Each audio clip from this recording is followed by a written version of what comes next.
Hi, I'm Santina with WTI, and I want to tell you about this Samsung Galaxy Tab S2. If you're looking for a really good tablet at a great price, I would like to recommend this one.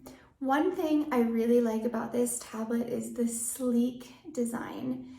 It's very thin and very lightweight, and it will not weigh you down.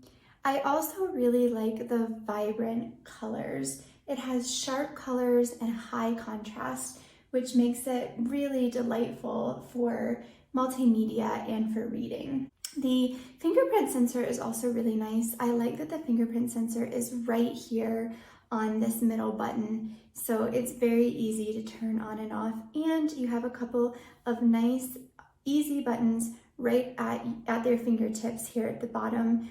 One will give you a very quick and easy display of all of your tabs, so you can easily sort through them and get rid of the ones you don't need. And of course you have your back button. So overall, I think this is a really nice tablet. The colors are great, and I hope that you will enjoy using it as well. And that's my point of view.